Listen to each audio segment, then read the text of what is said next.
Welcome back to my another video এবং সবাইকে স্বাগত জানাচ্ছি আরবি ভাষায় আজকের এই গুরুত্বপূর্ণ টিউটোরিয়ালটিতে। তো প্রিয় ভিউয়ার্স, লক্ষ্য করেন আজকের ভিডিওটি আমি আরবি ভাষায় অলওয়েজ আপনাদের জন্য নতুন নতুন ভিডিও নিয়ে আসি। তো আজকের ভিডিওটিও অনেক সুন্দর এবং অনেক গুরুত্বপূর্ণ ভিডিও। তো অশ্লীল আরবি ভাষায় এর অর্থ হচ্ছে ফাহেসা।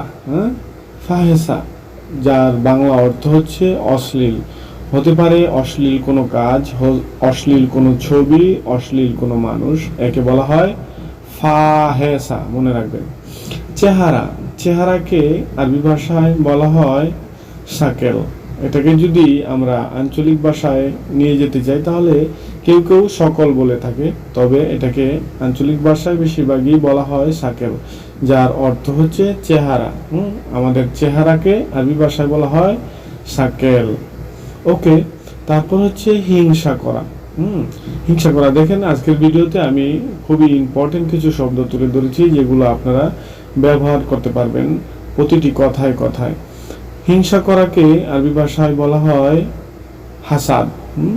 হিংসা করাকে আরবিতে বলা হয় হাসাদ, মনে রাখবেন। তারপর হচ্ছে কৃপণ। কৃপণ ব্যক্তিদেরকে আরবিতে বলা হয় কাঞ্জুস। আরবিতে কৃপণ ব্যক্তিদেরকে বলা হয় কাঞ্জুস। যেরকম আপনি যদি কাউকে বলতে চান তুমি অনেক কাঞ্জুস, তুমি অনেক কৃপণ, তাহলে বলবেন এই তোমাররা কাঞ্জুস, তুমি অনেক কৃপণ। যুবক, যুবকদেরকে আরবি ভাষায় বলা হয় শাবাব। যুবকদেরকে আরবিতে বলা হয় শাবাব। আজকের ভিডিওতে আমি অনেক গুরুত্বপূর্ণ শব্দ অর্থ রেখেছি, সো ভিডিওটি না টেনে দেখবেন। যুবকদেরকে আরবিতে বলা হয় শাবাব। ওকে, তারপর হচ্ছে যুবতী। যুবতী বা যুবতী মেয়ে যাই বলেন, এদেরকে বলা হয় বেনাত। যুবতী মেয়েদেরকে বলা হয় বেনাত। তারপর হচ্ছে আমরা যখন বলবো যে তরকারি, তরকারি আমরা যে রান্না করি তরকারি আছে না, এই তরকারিকে আরবিতে বলা হয় ইদাম। তরকারিকে আরবিতে বলা হয় ইদাম। যদি বলেন আমার তরকারি লাগবে, না ইয়াবগা ইদাম, আমার তরকারি লাগবে। তারপর হচ্ছে ভাত।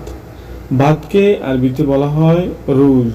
ভাত বা চাউল, একে আরবিতে বলা হয় রুজ। আমরা যখন হোটেলে খেতে যাই, যখন বলবে না না ইয়াবগা আকেল রুজ, তাহলে বলতে হবে, এর বাংলা হবে আমি ভাত খেতে চাই। মাছ, মাছকে আরবিতে বলা হয় সমাক। মাছকে আরবিতে কি বলা হয়? সমাক। কেউ কেউ সমাকা বলে। সমাক হচ্ছে মাছ, তবে সমাকা বললে এটা আবার একটু পাতলার মধ্যে চলে যায়। অনেক সময় পাতলাকেও সমাকা বলে বোঝানো হয়। তারপর হচ্ছে খাবার। যে কোনো খাবার হতে পারে, রুটি হতে পারে, ফল ফ্রুট হতে পারে, ভাত। যে কোনো খাবারকে আরবিতে বলা হয় তোয়াম। আরবিতে যে কোনো খাবারকে কি বলা হয়? তোয়াম বলা হয়। তোয়াম, যার বাংলা অর্থ হচ্ছে খাবার। মশা, যদিও এই দেশে মশা সচরাচর দেখা যায়, যেহেতু সবসময় মেডিসিন দিয়ে রাখা হয়, কিন্তু গ্রাম অঞ্চলে মশার অনেক উৎপাত রয়েছে। সো আপনার এলাকায় যদি মশা থেকে থাকে সৌদি আরবে, তাহলে এই মশার নাম হচ্ছে বাউদা। মনে রাখবেন, মশাকে বাউদা বলা হয়। তারপর হচ্ছে বিড়াল। বিড়ালকে আরবিয়ানরা অনেক ভালোবাসে, যেহেতু আল্লাহ রাসূল সাল্লাল্লাহু আলাইহি ওয়াসাল্লাম বিড়ালকে ভালোবাসতেন, সেহেতু আরবিয়ানরা সবাই বিড়ালকে খুব ভালোবাসে। আরবিয়ানদের এই বিড়াল ভালোবাসা দেখে আমারও ভালো লাগে। এই বিড়ালকে বলা হয় কিট। কিটকে বলা হয় বিড়াল। বিষ, যেটা খুবই ডেঞ্জার, বিষকে আরবিতে বলা হয় সুম। সুম হচ্ছে বিষ। আবার রোজাকেও কিন্তু সুম বলা হয়, তবে বিষকে বলা হয় সুম আর রোজাকে বলা হয় সুম, মনে রাখবেন। বন্দি বা বন্দি থাকা, একে আরবিতে বলা হয় কয়েদি। আমরাও কিন্তু কয়েদি বলে থাকি, তো সেম ভাষায়। পুলিশ, পুলিশকে আরবিতে সোরতা বলা হয়। পুলিশ, যেসব পুলিশরা লোক ধরে তাদেরকে বলা হয় সোরতা। সোরতা হচ্ছে পুলিশ। তারপর আরেকটা যে আছে আর্মি, আমরা বাংলা ভাষায় যেটাকে আর্মি বলি, এদেশে সেটাকে আশকারি বলা হয়। আশকারিরাও এখন লোক ধরে, তো আশকারীদেরকে বাংলা ভাষায় আরবি বলা হয় সুযোগ। সুযোগ হচ্ছে, এই সুযোগকে আরবিতে বলা হয় ফুরসা। ফুরসা শব্দের বাংলা অর্থ হচ্ছে সুযোগ, মনে রাখবেন। অপরাধী, অপরাধী, অপরাধীদেরকে আরবি ভাষায় বলা হয় এতেরাদ। অপরাধীকে আরবিতে বলা হয় এতেরাদ। যদি আপনার সামনে কেউ অপরাধ করে থাকে, এখানে শ্রোতা এসেছে, পুলিশ এসেছে, আপনাকে জিজ্ঞাসা করতে পারে মিন এতেরাদ, তাহলে আপনি বলবেন হুয়া এতেরাদ, সে অপরাধী। গর্ত, গর্তকে আরবি ভাষায় বলা হয় হোপরা। গর্তকে আরবি ভাষায় বলা হয় হোপরা। হোপরা শব্দের বাংলা অর্থ হচ্ছে গর্ত। তারপর হচ্ছে নরম, নরমকে বলা হয় লায়ন। হতে পারে যে কোনো জিনিস, রুটি, খাবার বা কারো শরীর। এক কথায় নরমকে, যে কোনো নরম বস্তুকে আরবি ভাষায় বলা হয় লায়ন। লায়ন হচ্ছে নরম। ব্লেড, যে ব্লেড দিয়ে আমরা নখ কেটে থাকি, চুল কেটে থাকি, এই ব্লেডকে আরবি ভাষায় বলা হয় সাফরা। আরবি ভাষায় ব্লেডকে বলা হয় সাফরা, মনে রাখবেন। আঠা বা গ্লু, যেটা সুপার গ্লু বলে থাকি, তবে শুধু সুপার গ্লু বললে হবে না, যে কোনো ধরনের আঠাকে আরবি ভাষায় বলা হয় গারা। জুস, হতে পারে ফলের জুস, হতে পারে আখের জুস, যে কোনো জুসকে আরবি ভাষায় বলা হয় আসির। আসির, আসির শব্দের বাংলা অর্থ হচ্ছে জুস। যদি আপনি বলেন যে আখের রস, সৌদি আরবে কিন্তু সব সময় আখের রস পাওয়া যায়, মিশর থেকে আসে এই আখ। এগুলাকে এখানে মেশিন আছে, মেশিন দ্বারা এগুলাকে জুস বানানো হয়। আমাদের বাংলাদেশে যেরকম রস বাইর করে আখে চিপে, তো এখানেও সবসময় পাওয়া যায়, মাস্ত্রীরা বিক্রি করে। এই আখের রসকে আরবিতে বলা হয় আসির আসাব। আসির আসাব এর অর্থ হচ্ছে আখের রস। আখের রসকে সবসময় দেখবেন মাস্ত্রীরা সামনে 3টা আখ ঝুলিয়ে রাখে, দাঁড়া করিয়ে রাখে, যেটা সিগন্যাল দেওয়া হয় যে এখানে আখের রস বিক্রি করা হয়। সো আখের রসকে বলা হয় আসির আসাব। আসির আসাব।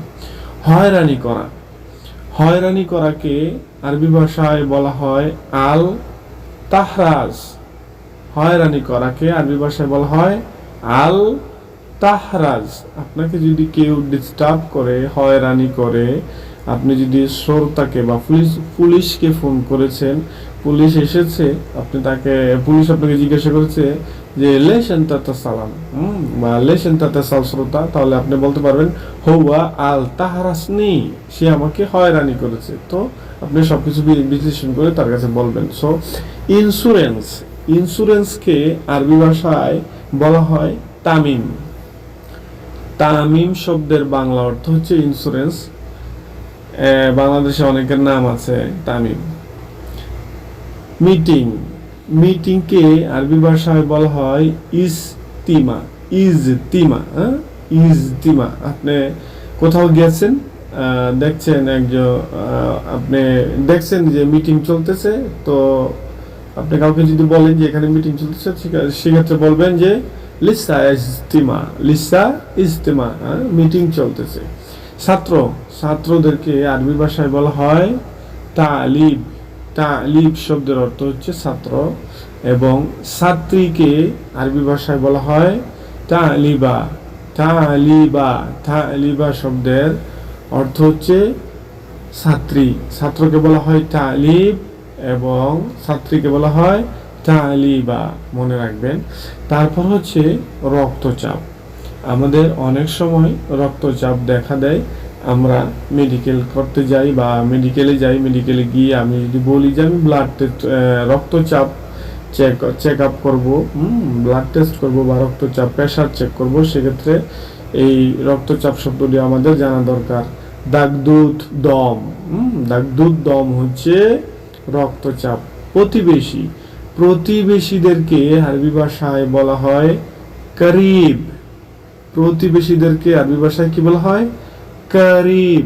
করিব শব্দের অর্থ হচ্ছে প্রতিবেশী। তবে অবিয়াস আজকের ভিডিওটি এখানে শেষ করছি। ভালো থাকবেন, সুস্থ থাকবেন, আল্লাহ হাফেজ।